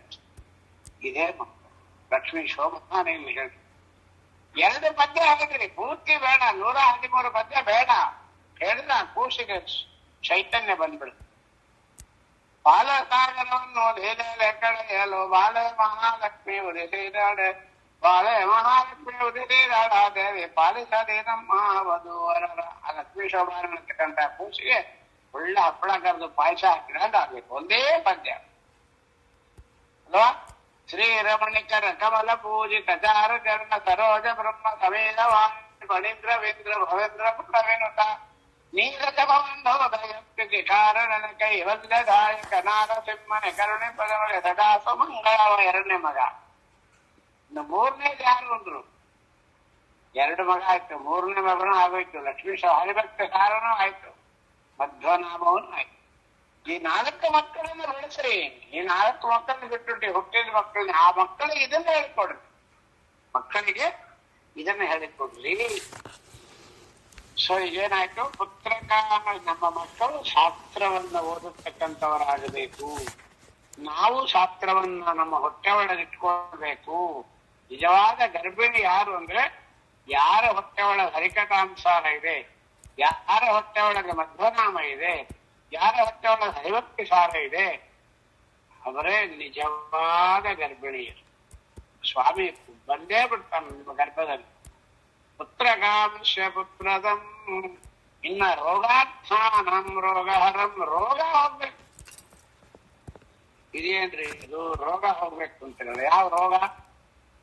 ತಿರುಗಿ ನಾನ್ ಮಾಡ್ದೆ ನನ್ನಿಂದ ಆಯ್ತು, ನಾನ್ ಮಾಡ್ದೆ ನನ್ನಿಂದ ಆಯ್ತು. ಅಯ್ಯೋ ಯೋ ಯೋ ಯೋ. ಕನ್ನಡಿ ಒಳಗೆ ನೋಡ್ಕೊಂಡು ಕನ್ನಡಿ ಒಳಗೆ ನಿನ್ ಮಖ ನೋಡ್ಕೋ. ಹಾಗೇನ್ ಅನ್ಬೇಕು? ಇಷ್ಟು ಸ್ವರೂಪವನ್ನು ಕೊಟ್ಟಿದ್ಯಾರು? ನಮ್ಮ ಕೃಷ್ಣ. ಗರ್ವ ಪಡಬಾರ್ದು. ಒಳ್ಳೆ ಬಟ್ಟೆ ಹಾಕೊಂಡಿದ್ದೀವಿ, ಒಳ್ಳೆ ಬಂಗಾರ ಹಾಕೊಂಡಿದ್ದೀವಿ, ಒಳ್ಳೆ ಊಟ ಮಾಡಿದ್ದೀವಿ, ಒಳ್ಳೆ ಅಲಂಕಾರ ಮಾಡ್ಕೊಂಡಿದ್ದೀವಿ, ನನಗ್ ಶ್ರಮ ಯಾರು ಅಂತ ಹೇಳಿ ಗರ್ವ ಪಡಬಾರ್ದು. ಕೃಷ್ಣ ಅದನ್ನೇ ತೋರಿಸ್ತಾನೆ ಭಾಗವತದಲ್ಲಿ. 16,000 ಮಂದಿ ಒಳಗೆ ಒಬ್ಬಳಿಗೆ ಬಹಳ ಗರ್ವ ಬಂದ್ಬಿಡ್ತು. ಅವ್ರ ಮನೆಗೆ ದೇವ್ರ ಪೂಜೆ ಆಗ್ತಾ ಇದೆ ಅಂತ ಅರ್ಥ. ಕೃಷ್ಣ ಬರ್ತಾ ಇದೆ, ನಮ್ಮ ಮನೆಗೆ ದೇವ್ರ ಪೂಜೆ ಆಗ್ತಾ ಇದೆ, ನಾನೇ ತುಳಸಿ ಪೂಜೆ ಮಾಡ್ತೇನೆ, ನಮ್ಮ ಮನೆಗೆ ಭದ್ರವತಿ ಪಾರಾಯಣ ಮಾಡ್ತಾ ಇದ್ದಾರೆ. ಇದು ಬರಬಾರ್ದು, ಗರ್ವ ಪಡಬಾರ್ದು. ಅವಳು ಅಂದ್ಬಿಟ್ಲು, ಕೃಷ್ಣ ನಮ್ಮನೆಗೆ ಬರ್ತಾ ಇದ್ದಾನೆ, ನಾನ್ ಚೆಂದಾಗಿದ್ದೀನಿ, ಮಾಡ್ತೀನಿ ಬಾ ಅಂತ ದೇವರು. ಹಿಂಗಿರುವ ಕಾಲದಿ ತರುಣಿಯೋರ್ವಳು ಯಮುನ ತೀರದಲ್ಲಿ ಸುಂದರಿಯುತ್ತಾನೆಂದು ಬೆಳೆದಳು ಬಹಳ ಗರ್ವದಲ್ಲಿ.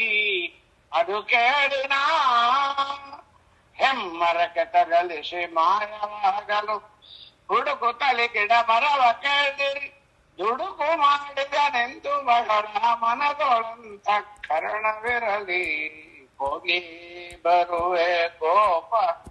ಹಾಡು ಹಾಕಿದ್ದೇನೆ ಯೂಟ್ಯೂಬ್ ಒಳಗೆ. ಹೇಳ್ಬೇಕಿದನ್ನೆಲ್ಲ, ಗರ್ವ ಪಡಬಾರ್ದು. ಸ್ವಾಮಿ ಏನ್ ಮಾಡಿದ? ತಲೆ ಮೇಲೆ ಕೂತ್ಕೊಂಡ, ಕರ್ಕೊಂಡು ಹೋದ, ಆಲದ ಮರದ ಜೋತ ಹಾಕ್ಬಿಟ್ಟು ಓಡಿ ಹೊಟ್ಟೋದ ಅಂತ ಜೋತ ಆಗ್ತಾ ಇತ್ತು. ಗರ್ವ ಪಡಬಾರ್ದು. ರೋಗಾತ್ಮಾನಂ ರೋಗಹರಂ. ನಾನೂ ನನ್ನದು, ನನಗೆ ಶ್ರಮ ಯಾರಿದ್ದಾರೆ ಬರಬಾರ್ದು. ಯಾತರವನಾನೀಯ ಎಂದಿರೇ ಕೋತ ಕೋಯನೆ ನಿಲ್ಲಾದೀನೀ ಜಗವಲ್ಲ. ಯಾತರವನಾನೀಯ ಇಂದಿರೇಶ. ಸ್ವಾಮಿ ನಾನೇನು ನೀನ್ ಚೆನ್ನಾಗಿದ್ದೆ ಅಂದ್ರೆ ಏನ್ ಹೇಳ್ಬೇಕು? ಅಯ್ಯೋ ನಾನೇ ಚೆನ್ನಾಗಿರೋ ದಾಸರ ಎಲ್ಲ ಪರಮಾತ್ಮನು. ನನ್ನ ಈ ಹುಟ್ಟಿರೋ ಸೀರೆ ನನ್ನ ಈ ಬಿಳಿ ಚರ್ಮದ ರೂಪ, ನಾನು ಹಾಕಿರತಕ್ಕಂತ ಬಂಗಾರದ ಸರಗಳು, ನಾನು ಹಾಕೊಂಡ ಅಲಂಕಾರಗಳು ಎಲ್ಲ ನಮ್ಮ ದೇವರದ ಆಚಾರ್ಯ. ನನ್ನಲ್ಲಿ ಅವನಿಗೆ ಹೇಳ್ರಿ, ಅವ ಚೆನ್ನಾಗಿದ್ದಾನೆ, ಅವನನ್ನ ಚೆನ್ನಾಗಿಟ್ಟಿದ್ದಾನೆ ಅಂತ ಹೇಳ್ರಿ ಅಂತ. ಸೊ ರೋಗಾತ್ಮಾನ ರೋಗಹರಂ ಎಲ್ಲ ಭಗವಂತ ಕೊಟ್ಟಿದ್ದು. ಈ ಅನುಸಂಧಾನ ಬರುತ್ತೆ. ಆರೋಗ್ಯ ಅಂದ್ರೆ ಯಾವುದು? ಎಲ್ಲ ಸ್ವಾಮಿ. ನಂದೇನದೋ ಸ್ವಾಮಿ ನಿಂದೇದಲ್ಲವೋ ನಂದನಂದನ ಗೋವಿಂದ ಕೃಷ್ಣ. ಇದೇ ನಿಜವಾದ ಆರೋಗ್ಯ. ಯಾವಾಗೂ ನಾವು ಕೃಷ್ಣನ ಸ್ಮರಣೆ ಮಾಡ್ತಾ ಮಾಡ್ತಾ ಮಾಡ್ತಾ ಮಾಡ್ತಾ ಇದ್ದೇ ನಮಗೆ ನಿಜವಾದ ಆರೋಗ್ಯ. ಜ್ಞಾನೇನಾಂ ಜ್ಞಾನ ಸಾಧನಂ. ಜ್ಞಾನ ಸಂಪಾದನೆ ಮಾಡಿದ್ದೀರಿ, 32 ಸಂಧಿ ಹರಿಕಥಾಂಸಾರ ಓದಿದ್ದೀರಿ, 116 ಪದ್ಯ ಹರಿಭಕ್ತಿ ಸಾರ ಓದಿದ್ದೀರಿ, 120 ಪದ್ಯ ಲಕ್ಷ್ಮೀ ಶೋಭಾನ ಓದಿದ್ದೀರಿ, 3 ಅವತಾರಗಳ ಮಧ್ಯನಾಮ ಹೋಗ್ತಾ ಇದ್ದೀರಿ. ಆದ್ರೆ ಅನುಸಂಧಾನ ಬರ್ಬೇಕು. ಅದರೊಳಗೆ ಏನು ಹೇಳಿದ್ದಾರೆ? ಮತ್ತು ವಾದಿರಾಜರು ಏನ್ ಹೇಳಿದ್ದಾರೆ, ಶ್ರೀಪಾದರಾಜರು ಏನ್ ಹೇಳಿದ್ದಾರೆ, ಜಗನ್ನಾಥದಾಸರು ಏನ್ ಹೇಳಿದ್ದಾರೆ, ಕನಕದಾಸರು ಏನ್ ಹೇಳಿದ್ದಾರೆ? ಇವರೇ ನಮಗೆ ಗುರುಗಳು. ಇವತ್ತು ಹೆಣ್ಮಕ್ಳಿಗೆ ಗುರುಗಳು ಯಾರು? ಒಂದು ವಾದಿರಾಜರು, ಕನಕದಾಸರು, ಜಗನ್ನಾಥದಾಸರು, ಶ್ರೀಪಾದರಾಜರು. ಬಿಡಬಾರ್ದು ನಾವು. ಶ್ರೀಪಾದರಾಜರು, ವಾದಿರಾಜರು, ಕನಕದಾಸರು, ಜಗನ್ನಾಥದಾಸರು, 4 ಜನ ಹಾಕಿದ ಭಿಕ್ಷ ಯಾವುದು? ನಮಗಿರತಕ್ಕಂಥದ್ದು ಮಧ್ವನಾಮ, ಹರಿಭಕ್ತಿ ಸಾರ ಮತ್ತು ಹರಿಕಥಾ ಮೃತಸಾರ. ಇದನ್ನು ಬಿಡಬಾರ್ದು. ನಾವು ಜಗ್ತಾಗಿಟ್ಕೊಂಡ್ರೆ ಈಗೇನಾಯ್ತು? ಮೋಕ್ಷ ಸಾಧನೆ ಯಾವುದು? ಮನೆಯೊಳಗೆ ಮಧ್ವನಾಮ, ಹರಿಕಥಾಂಸಾರ, ಹರಿಭಕ್ತಿ ಸಾರ ಹೇಳ್ತಾ ಇದ್ರೆ ಇದೇ ನಮಗೆ ಮೋಕ್ಷ. ನಮ್ಮ ಮನೆಯೇ ವೈಕುಂಠ ಆಗಿ ಹೋಗುತ್ತೆ. ಹಂಗೆ ಧನ ಕಾಮಸ್ಯ ಧನದಂ, ಪುತ್ರ ಕಾಮಸ್ಯ ಪುತ್ರದಂ, ರೋಗಾತ್ಮಾನಾಂ ರೋಗಹರಂ, ಜ್ಞಾನಿನಾಂ ಜ್ಞಾನ ಸಾಧನಂ. ಇಷ್ಟೋ ನಮ್ಮ ಮನೆಯೊಳಗೆ ಆತ್ಮ ಇದೆ ಇಷ್ಟೊತ್ತು ಹೇಳಿದ್ದು ಅಂದ್ರೆ ಅದಕ್ಕೆ ಆಗಬೇಕಾದ್ರೆ ವೆಂಕಟೇಶ ಕಲ್ಯಾಣವನ್ನ ಕೇಳ್ತೀವಿ. ಯಾವ್ದದು? ಕೃತೇವ್ರ ಶಾಸ್ತ್ರಿಂ ಪ್ರೇತಾಯ ಮಂಜನಾಚಲಂ ವಾಪರೇ ಶೇಷ ಶೈಲೇತಿ ಕಲೌ ಶ್ರೀ ವೆಂಕಟಾಚಲಂ. ಈ ಶ್ಲೋಕ ಒಂದು ಹೇಳ್ಬಿಡು ಸಾಕು. ಅರುಣೋದೇ ಕೇಳ್ರಿ. ಕೃತೇವ್ರ ಶಾಸ್ತ್ರಿಂ ಪ್ರೇತಾಯ ಮಂಜನಾಚಲಂ ವಾಪರೇಶ ಶೈಲೇತಿ ಕಲೌ ಶ್ರೀ ವೆಂಕಟಾಚಲಂ. ಯಾವ್ದಾದ್ರು ಒಂದು ಹೇಳ್ರಿ. ಮಾಯಾವಿ ಪರಮಾನಂದಂ ತ್ಯಕ್ವಾ ವೈಕುಂಠಮುತ್ತಮಂ ಸ್ವಾಮಿ ಪುಷ್ಕರಣಿ ತೀರೆ ರಮಯಾ ಸಹ ಮೋದತೆ ಕಲ್ಯಾಣ ಅದ್ಭುತ ಗಾತ್ರಾಯ ಕಾಮಿತಾರ್ಥ ಪ್ರದಾಯಿನೇ ಶ್ರೀಮದ್ ವೆಂಕಟನಾಥಾಯ ಶ್ರೀನಿವಾಸಾಯ ತೇ ನಮಃ. ಬ್ರಹ್ಮರುದ್ರಾದಿ ವಂದ್ಯಂ ಪಂಪಜೆ ವೆಂಕಟನಾಯಕಂ ನಿವಾರಯ ಸ್ವಾನಿಷ್ಠಾನಿ ಸಾಧಯೇಷ್ಟಾನಿ ಮಾಧವ. ಯಾವ್ದಾದ್ರು ಒಂದು ಶ್ಲೋಕವನ್ನು ಹೇಳ್ಬಿಟ್ರೆ ಸಾಕು. ಶಮಿ ಶಮಯತಿ ಪಾಪಂ ಶಮಿ ಶತ್ರು ವಿನಾಶಿನಿ ಅರ್ಜುನಶ್ಯ ಧನುರ್ಧಾರಿ ರಾಮಸ್ಯ ಪ್ರಿಯ ದರ್ಶಿನಿ. ದೇವರು ಹೇಳಿದ ಮಾತು ಇದಲ್ಲ ಭಕ್ತ ಪುರಾಣದಲ್ಲಿ. ವೈಶಾಖ ಶುದ್ಧ ದಶಮಿ ಶುಕ್ರವಾರೇ ಶುಭೇ ದಿನೇ ಅಂಗೀಕರೋಮಿ ರಾಜೇಂದ್ರ ವಿವಾಹ ವಿಧಿಪೂರ್ವಕಂ. ಎಷ್ಟು ಮಾತಂತ ನೋಡ್ರಿ ನಮ್ಮ ದೇವ್ರು. ಇದೆಲ್ಲ ನೇರತ್ತ ದೇವರಾಡಿಗೆ ಮಾತು ಕೊಡಿ ಶ್ಲೋಕಗಳು. ಇದನ್ನು ಹೇಳಿದ್ರೆ ಸಾಕು. ನಿಮ್ಮ ಮನೆ ಅಲ್ಲ, ನಿಮ್ಮ ವಂಶ ಅಲ್ಲ, ನಿಮ್ಮ ಕುಲ ಅಲ್ಲ, ನಿಮ್ಮ ಜನ್ಮವೇ ಉದ್ಧಾರ ಆಗಿ ಹೋಗುತ್ತೆ. ಅದರಿಂದ ಇದನ್ನ ಎಲ್ಲಿ ತಗೊಂಬಂದ್ರೆ ಈಗ ಕೃತೇವ್ರ ಶಾಸ್ತ್ರಿಂ. ಕೃತಯುಗದಲ್ಲಿ ಈ ಪರ್ವತ ನಾವೇನು ಬೆಟ್ಟ ನೋಡ್ತಾ ಇದ್ದೀವಿ, ತಿರುಮಲೆ, ತಿರುಪತಿ ತಿರುಮಲ ಯಾವುದು? ಕೃತಯುಗದಲ್ಲಿ ಇದಕ್ಕೆ ವೃಷಭಾಚಲ ಅಂತ ಹೆಸರು. ವೃಷಭಾಸುರ ಅನ್ನತಕ್ಕಂತ ದೈತ್ಯ ಒಬ್ಬ ವರ ಕೇಳ್ತಾನೆ. ಅವನಿಗೆ ಏನು ವರ ಬೇಕು? ರಾಮಾಯಣ ಓದ್ತಾನೆ. ರಾಮಾಯಣ ಓದವಳ ಏನ್ ಮಾಡಿದ? ಯುದ್ಧ ಕಾಂಡಕ್ಕೆ ಹೋದ. ಯುದ್ಧ ಕಾಂಡ ಬಹಳ ಚೆನ್ನಾಗಿ ಬಂತು. ಅವನಿಗೆ ಮೆಚ್ಚಿಗೆ ಬಂದಿತ್ತು. ನೋಡ್ರಿ, ಓದವಳು ಯಾವ್ದಾದ್ರು ಒಂದು ಕಡೆ ಹಿಡ್ಕೊಂಡ್ಬಿಡ್ಬೇಕು. ಓದಕ್ ಹೋಗ್ತಾ ಹೋಗ್ಬಾರ್ದು. 978 ಪದ್ಯದಲ್ಲಿ ನಂಗೆ ಈ ಸಂಧಿ ಬಹಳ ಇಷ್ಟ. ಆಚಾರ್ಯ ಈ ಪದ್ಯ ಬಹಳ ನಂಗೆ ಇನ್ವಾಲ್ವ್ಮೆಂಟ್ ಆಚಾರ ಅಂತ ನೋಡಿ ಹಂಗೆ ಹಿಡಿದು ಬಿಟ್ಟ. ಸುಂದರಕಾಂಡ ಬಿಟ್ಟ, ಬಾಲಕಾಂಡ ಬಿಟ್ಟ, ಅಯೋಧ್ಯ ಕಾಂಡ ಬಿಟ್ಟ, ಎಲ್ಲ ಬಿಟ್ಟ. ಕೊನೆಗೆ ಏನ್ ಮಾಡಿದ್ರು, ಯುದ್ಧ ಕಾಂಡ ಹಿಡ್ಕೊಂಡ. ರಾಮಾಯಣ ಎಲ್ಲಿ ಮುಟ್ಟಿರೋ ರಸನೆ. ರಾಮ ರಾವಣಯೋ ಯುದ್ಧಂ ರಾಮ ರಾವಣಯೋ ರಾಮದೇವರಿಗೂ ರಾವಣ ದೇವರಿಗೂ ಯುದ್ಧ ನೋಡ್ತಾ ಇದ್ದಾನೆ, ರಾಮಾಯಣದಲ್ಲಿ ಓದ್ತಾ ಇದ್ದಾನೆ. ತಲೆ ಕೆಟ್ಟೋಯ್ತು ಅವನಿಗೆ. 10 ತಲೆ 20 ಕೈ 2 ಕಾಲು ಇರತಕ್ಕಂತ ಒಂದು ದೈತ್ಯ ಅಸುರ, ಅಂಥ ಮಹಾಭಕ್ತನಾಗಿರತಕ್ಕಂತ ರಾವಣನ್ನ ಏನು ಮಾಡಿದ, ಒಂದೇ ಬಾಣದಲ್ಲಿ ಬಂದು ಒಂದೇ ತಲೆ 2 ಕೈ 2 ಕಾಲು ಒಂದೇ ಬಿಲ್ಲು ಒಂದೇ ಬಾಣ ಹೊಡೆದೇ ಬಿಟ್ಟ. ಹೌವಿಸಿಟ್ ಪಾಸ್. ಇಂಥ ರಾವಣನ ಬಲ ಎಂತಾದ್ದು, ಭಾರಿ ದೊಡ್ಡ ಬಲ ಅವನು. ಅವನ ಬಲ ಎಂತು ಸುಂದರಕಾಂಡದಲ್ಲಿ ಬರುತ್ತೆ. ರಾವಣ ದೇವೇಂದ್ರನ್ನ ಹೋಗಿ ಸೋಲಿಸಿ ದೇವಲೋಕದಿಂದ ಇಂದ್ರನ ಬಿಳಿ ಆನೆ ಐರಾವತವನ್ನು ತಗೊಂಡ್ಬಂದ್ಬಿಟ್ಟ. ಇಟ್ಕೊಂಡಿದ್ದಾನೆ ಮನೆಗೆ, ಆ ಅರಣ್ಮನೆ ಒಳಗೆ ರಾವಣ. ಅದು ಏನ್ ಮಾಡಿದ, ಯಾಕೆ ಮಾಡಿದ ಅಂದ್ರೆ, ಸಾಯಂಕಾಲದ ಹೊತ್ತು ಆ ಆನೆಯನ್ನ ದೊಡ್ಡ ಗ್ರೌಂಡ್ ಇತ್ತು, ದೊಡ್ಡ ರಾವಣನಿಗೇನು ಅತಿ ಸುಂದರವಾದ ಪಟ್ಟಣ ಹೋಗಿದ್ದ. ಆ ಆನೆಯನ್ನ 2 ದಂತಗಳನ್ನು ಹಿಡಿದು 20 ಕೈ ಈ ಕಡೆ 10 ಕೈ ಆ ಕಡೆ 10 ಕೈ ಹಾಕಿ 10,000 ಆನೆ ಬಲ ಒಂದು ಆನೆಗಿತ್ತು ಐರಾವತಕ್ಕೆ. ಅಂತ ಬಲಿಟ್ಟ ಒಂದು ಆನೆ ಬಲ ಅಲ್ಲ, ಒಂದಾನೆ ಬಲನೇ ದಬ್ಬೋದು ಕಷ್ಟ. 20,000 ಆನೆ, 10,000 ಆನೆ ಬಲ. ಅದನ್ನ ದಂತವನ್ನು ಹಿಡಿದು ಒಂದು ಶಾಂತಿ ಬಲವಾಗಿ ದಬ್ಬಿದ ಅಂದ್ರೆ ದೊಡ್ಡ ಹೋದ ಕಷ್ಟ. ದಬ್ಬಿ ಬಿಟ್ರೆ ಅದು 10 ಯೋಜನ ವಿಸ್ತೀರ್ಣ ಅಂದ್ರೆ ನಮ್ಮ ಲೆಕ್ಕದಲ್ಲಿ 20 ಕಿಲೋಮೀಟರ್ ದೂರ ಹೋಗಿ ಆನೆ ನಿಂತ್ಕೊಂತು. ಆ ಪಾಪಿ, ನನ್ನೇ ದಬ್ಬಿ ಬಿಟ್ಟ್ಯಾ, 10 ಆನೆ ಬಲ ಹೊಂದಿದವ ನಾನು ಇಂದ್ರಲೋಕದ ಐರಾವತ ಬಿಳಿ ಆನೆ, ನನ್ನ ದಬ್ಬಿದ್ಯಾ, ಮಾಡ್ತಿದ್ದಾಡಿ ತಳಿ. 20 ಕಿಲೋಮೀಟರ್ ದೂರದಲ್ಲಿ ಆನೆ ಸರ ಸರ ಸರ ಸರ ಬರ್ತಾ ಇದೆ. ಮಗ ಹಿಡಿದ ಆನೆ ಬಂದು ರಾವಣ ನಿಂತಿದ್ದಾಗ ಒಂದು ದಂತವನ್ನು ಗುದ್ದು ಗೊತ್ತಿದೆ ಅಂತೆ.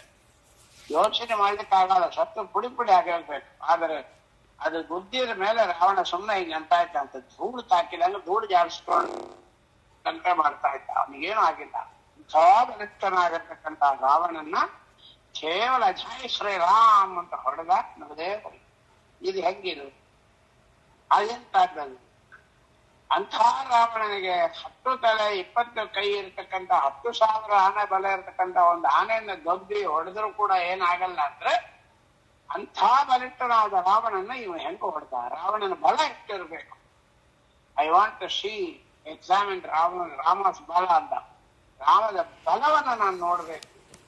ಈ ರಾಮನ್ ನೋಡ್ಬೇಕಲ್ಲ, ಏನ್ ಮಾಡ್ಬೇಕು, ಅವನ ಜೊತೆ ಯುದ್ಧ ಬೇರೆ ಆಡ್ಬೇಕು ಅಂತ ಆಸೆ ಬಂದ್ಬಿಟ್ಟು, ಅಯ್ಯೋ ನಾನು ಮಾಡ್ತೀನಿ ನೋಡೋಣ ಅಂತ ಹೇಳಿ ಈ ರಾಮಾಯಣದಲ್ಲಿ ಇದೊಂದು ಬಂದು ನಮಗೂ ಅನ್ಬೇಕು. ಹನುಮಂತ ದೇವರು ಇದ್ದ ಬಲಿಷ್ಠರ ಅಂತ ಹನುಮಂತ ದೇವರು ನಾನು ಪಂಚಾಮೃತ ಮಾಡ್ತೀನಿ, ಅಂತ ಹನುಮಂತ ದೇವರಿಗೆ ಬೆಣ್ಣೆ ಹಚ್ಚುತ್ತೀನಿ, ಅಂತ ಹನುಮಂತ ದೇವರಿಗೆ ಪ್ರದಕ್ಷಿಣೆ ಮಾಡ್ತೀನಿ. ಇದು ನಮಗೆ ಎದ್ದಾರು ಬಂದಿದ್ದ ನೋಡಿ, ನಮಗ್ ಬರ್ಲ ಏನವ ಕೌಶಲ್ಯ, ನಮಗ್ ಬರಲ್ಲ.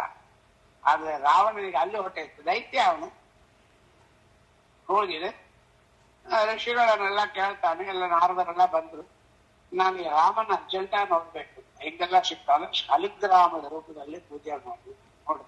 ಶಾಲಿಗ್ರಾಮದಲ್ಲಿ ಪೂಜೆ ಮಾಡಿದ್ರೆ ರಾಮ ಬರ್ತಾನೆ ಅಂತ ಗುರುಗಳು ಒಂದು ಮಾತು ಹೇಳಿದ್ರು. ತಂದು ಇಟ್ಕೊಂಡೇ ಬಿಟ್ಟ ಹೋಗಿ. ನಾವು ಹೇಳ್ತೇವೆ ಶಾಲಿಗ್ರಾಮ ಪೂಜೆ ಮಾಡಪ್ಪ, ಒಳ್ಳೇದಾಗತ್ತೆ, ದೇವರ ದರ್ಶನ ಆಗತ್ತೆ ಮಾಡೋದು.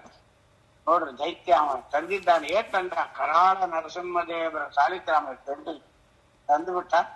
ಬಂದಾರ ಮನೆ ತಂದ, ಕೂಗಿದ. ರಸವಾಸನ ಹೆಂಡತಿಯನ್ನು ಕರೆದ ಬಾಯಿಲಿ, ಶಾಲಿಗ್ರಾಮ ಪೂಜೆ ಆಗ್ಬೇಕು, ತಟ್ಟೆ ತಗೊಂಬ ಅಂತ. ಪಾಪ ಮನೆಯಾಗಿಟ್ಟಿದ್ದ ಯಾವ್ದೊಂದು ಬೆಳ್ಳಿ ತಟ್ಟೆ ತಂದ್ರೆ, 10,000 ಆನೆ ಬಲ ಇರತಕ್ಕಂತ 10 ತಲೆ 20 ಕೈ ಇರತಕ್ಕಂತ ಮಹಾಬಲಿಷ್ಠನಾದ ರಾವಣನ್ನ ಒಂದೇ ಬಾಣದಲ್ಲಿ ಕೊಂದ ರಾಮನಿಗೆ, ಆ ರಾಮ ಬರತಕ್ಕಂತ ಈ ಶಾಲಿಗ್ರಾಮಕ್ಕೆ ಬೆಳ್ಳಿ ತಟ್ಟೆ ತಟ್ಟೆ ಇಲ್ಲ. ನೋಡ್ರಿ ಹೆಂಗಿತ್ತು, ನಮಗ್ ಬರ್ತಾ ಮಹಾತ್ಮ ಜ್ಞಾನ ಬರುವತ್ತು ಸದೃಢ ಸ್ನೇಹ ಪ್ರವಾಹ ಭಕ್ತಿ ಮಾಡ್ತಾ ಇದ್ದಾನೆ. ಆದ್ರೆ ಅದು ಕಪಟ ಆಗೋಯ್ತು ಕೊನೆಗೆ.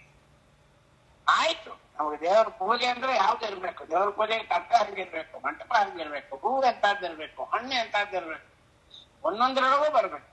ಶಬರಿ ಎಷ್ಟೋ 1000 ವರ್ಷ ಹಣ್ಣು ಇಟ್ಕೊಂಡು ಕಾದಿದ್ಲಲ್ಲ, ಅವಳಿಗೆ ಈ ಮಾವಿನ ಹಣ್ಣು ತಗೊಂಬ ಒಂದು ಬುಟ್ಟೆ ಮಾವಿನ ಹಣ್ಣು ಆಶ್ಚರ್ಯ.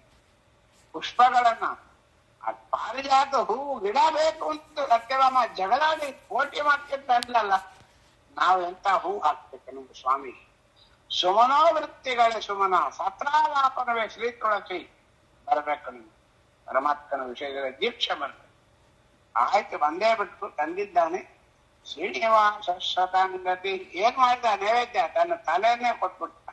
ತಲೆ ಕೊಡ್ತಾದ್ರೂ ವೇಳೆ ಸಂಜಿಡ್ರ ಸರ್, ನಾನ್ ತಲೆ ಕೊಟ್ಟಾದ್ರೆ ನನ್ ಕೆಲಸ ಮಾಡ್ತೀನಿ ಅಂತ. ತಲೆ ಕಿವಿ ಕೊಡಲ್ಲ, ತಲೆಯನ್ನೇ ಕತ್ತರಿಸಿ ನೈವೇದ್ಯ ಮಾಡಿ ಮತ್ತೆ ತನ್ನ ಹಸುರ ಶಕ್ತಿಯಿಂದ ತಲೆ ಬೆಳೆಸ್ಕೊಂತ ಇದ್ದ. 16,000 ವರ್ಷ ನಿತ್ಯ ಪೂಜೆ ಮಾಡೋದು, ತಲೆ ಕತ್ತರಿಸೋದು. ಕರಾಳ ನರಸಿಂಹ ದೇವರ ಪೂಜೆ ವಿಚಿತ್ರವಾದ ಪೂಜೆ. ಬಂಗಾರದ ತಟ್ಟೆ, ಬಂಗಾರದ ಮಂಟಪ, ಬಂಗಾರದ ಹೂವು, ಬಂಗಾರದ ಮಂಟಪ ಎಲ್ಲ ಹಾಕಿ ಕಲಶ ಇಟ್ಟಿದ್ದಾನೆ, ಪೂಜೆ ಮಾಡ್ತಾ ಇದ್ದಾನೆ. ತಲೆ ಕತ್ತರಿಸಿ ನೈವೇದ್ಯ ದಿನ ಒಂದು ತಲೆ ಹೋಗ್ತಾ ಇದ್ದ, ಮತ್ತೆ ಕರ್ಸ್ಕೊಂತ ಇದ್ದ. ಆಗ ಸ್ವಾಮಿ ಅಂದ ಬರ್ತೇನೆ ಬಾ ಅಂದ. ನೀನ್ ರಾಮಾಯಣ ಓದಿದ್ದ ಹೆಂಡಾರಲ್ಲಿ ಪ್ರಾಕ್ಟಿಕಲ್ ಆಗಿ ನೀನ್ ಇಂಟರ್ಫಿಯರ್ ಮಾಡಿದ್ಯಲ್ಲ, ಬರ್ತೇನೆ. ಆದ್ರೆ ದೇವ್ರ ಏನ್ ಮಾಡ್ದ, ಇಟ್ಟಿದ್ದು ನರಸಿಂಹ ದೇವ್ರ ಶಾಲಿಗ್ರಾಮ, ಬರ್ತಿದ್ದು ಶ್ರೀನಿವಾಸ ಅಂಗತಿ. ಶ್ರೀನಿವಾಸ ಬರ್ತಾ ಇದ್ದಾನೆ, ಶಂಖ ಚಕ್ರ ಹಾಕೊಂಡು ವಜ್ರದ ಕಿರೀಟ 3 ನಾಮ ಹಾಕೊಂಡು ಅಂತಿದ್ದ. ಅದ್ರಲ್ಲಿ ಏನಾಯ್ತು, ನರಸಿಂಹ ದೇವರು ಬೇರೆ ಅಲ್ಲ, ಶ್ರೀನಿವಾಸ ದೇವರು ಬೇರೆ ಇಲ್ಲ. ಭಾರಿ ದೊಡ್ಡ ತತ್ವವನ್ನು ತಿಳಿಸ್ತಾ ಇದ್ದಾನೆ ದೇವರು. ಭಗವದ್ ರೂಪಗಳು ಯಾವುದು ಬೇರೆ ಬೇರೆ ಎಲ್ಲ ಒಂದೇ. ಭಗವದ್ ರೂಪಗಳೆಲ್ಲ ಒಂದೇ. ಭಗವದ್ ರೂಪಗಳ ಭೇದಗಳ ಪೇಳುವವನ ಕೊನೆ ನಾಲಿಗೆಯ ಪಡೆದು ಛೇದಿಪೆನೆಂದ ಅಬ್ಜಭವ. ರೋಗದ ವಾರ್ತ 0-4 ಎಳುತ್ತು ವಚ್ಚಿ ಅರ್ಥ ಕೊಡುವಂತೆ. ಇನ್ನೊಂದ್ ಸಾತಿ ಮಾತು ಹಾಕಿದ್ರೆ ನಾಲಿಗೆ ಸೆಳೆದು ಕತ್ತರಿಸ್ಬಿಡ್ತೀನಿ ಅಂತ ಹೇಳ್ತಾರೆ. ಯಾರನ್ನ? ಯಾರು ರಾಮ ಬೇರೆ, ಕೃಷ್ಣ ಬೇರೆ, ನರಸಿಂಹ ಬೇರೆ, ಮುಕುಂದ ಬೇರೆ ಅಂತ ಯಾರು ಹೇಳ್ತಾರೋ ಹೇಳ್ಬಾರ್ದು. ಭಗವದ್ ರೂಪಗಳೆಲ್ಲ ಅದನ್ನ ದೇವ್ರು ತೋರಿಸ್ತಾನೆ. ಇಟ್ಟಿದ್ದು ಕರಾಳ ನರಸಿಂಹ ದೇವ್ರು ಅದ್ರೊಳಗೆ ತಲೆ ಕೆಳಗೆ ಬೇರೆ ಸ್ವಗತ ಬೇಡ ವ್ಯವಸ್ಥಿತ ಅವನು. ತಲೆ ಕೆಳಗಾದ್ರೇನು ಮೇಲಾದ್ರೆ ಅಂತ ನರಸಿಂಹ ದೇವರ ಶಾಲಿಗ್ರಾಮದಿಂದ ಸ್ವಾಮಿ ಬರ್ತಾ ಇದ್ದಾನೆ, ಬಂದಿದ್ದಾನೆ. ಬರಕ್ಕೇಳು ಏನ್ ಬೇಕು? ಯುದ್ಧ ಭಿಕ್ಷಾಂತೆ ನಚ ಮೋಕ್ಷಂ ನಚ ಸ್ವರ್ಗಂ. ಯುದ್ಧ ಭಿಕ್ಷಾಂತೆ ನೀ ಮೋಕ್ಷ ಕೊಟ್ಟಿ ಸ್ವರ್ಗ ಕೊಟ್ಟಿ ಎಲ್ಲ ನಮ್ಗೆ ಗೊತ್ತಯ್ಯ. ಜಗಳಾಡ್ಬೇಕು, ಯುದ್ಧಕ್ಕೆ ಬಾ. ಅದೇಂತ ಬಲ, 10 ತಲೆ 20 ಕೈ 10,000 ಆನೆ ಬಲ ಇರ್ತಕ್ಕಂತ ರಾವಣನ್ನ ಒಂದೇ ಭಾಗದಲ್ಲಿ ದೊಬ್ಬಿದೆಯಲ್ಲ ನೀನು, ಬಾ ನನ್ನ ದೊಬ್ಬ ಬಾ, ನಾನ್ ಬಲ ನೋಡಿ, ನಿನ್ನ ಬಲವನ್ನ ನೋಡ್ಬೇಕು ನಾನು. 10,000 ಆನೆ ಬಲ ಇರತಕ್ಕಂತ 10 ತಲೆ 20 ಕೈ ಇರತಕ್ಕಂತ ರಾವಣನ ಬಲವನ್ನು ಮುರಿದೆಯಲ್ಲ ನೀನು, ಇನ್ನು ಬಲ ಎಷ್ಟು ನಾನು ನೋಡ್ಬೇಕು ಅಂತ ನಂಗೆ ಆಸೆ ಆಗಿದೆ. ಬರೀ ಕೇಳೋದಲ್ಲ, ರಾಮಾಯಣ ಓದೋದಲ್ಲ, ನಾನು ನೋಡ್ಬೇಕು ಅಂತ ಬರ್ತಾನೆ. 18 ದಿನ 21 ದಿನ ಘನಘೋರವಾಗಿರ್ತಕ್ಕಂಥ ಯುದ್ಧ. ಎಂತ ಯುದ್ಧ! ದೇವರು ಯಾವ ಆಯುಧ ತಗೊಂಡು, ಯಾವ ಬಾಣ ಹಾಕೊಂಡು, ಯಾವ ಆಯುಧ ತಗೊಂಡು, ಯಾವ ಆಸನದಲ್ಲಿ ಬಂದ್ರೆ ಕೂಡ ತನ್ನ ಅಸುರ ಶಕ್ತಿಯಿಂದ ಅದೇ ರೀತಿ ಒಂದು ಆನೆ ಅಂದ್ರೆ ಆನೆ, ಕುದುರೆ ಅಂದ್ರೆ ಕುದುರೆ, ಅದೇ ಶಂಕ, ಎಲ್ಲ ಆಯುಧಗಳನ್ನು ಮಾಡ್ಕೊಂಡು ಬರ್ತಾ ಇದ್ದಾನೆ. ಕೊನೆಗೆ ದೇವರು ಮಾಡಿದ ಇದೆಲ್ಲ ಬೇಡ, ಇವನು ಬಗ್ಗಿಸ್ಲಿಕ್ಕೆ ಒಂದೇ ಬಾದಿ ಇಲ್ಲ ದೇವರು.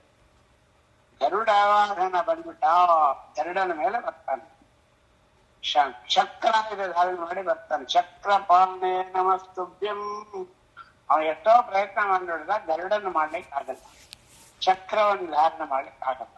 ಅದಕ್ಕೆ ಗರುಡನ ಮೇಲೆ ಬರ್ತಾನೆ, ಚಕ್ರಧಾರಿಯಾಗಿ ಬರ್ತಾನೆ. ಅವನು ಯಾರು? ಸಾಕ್ಷಾತ್ ಪರಮಾತ್ಮನೇ.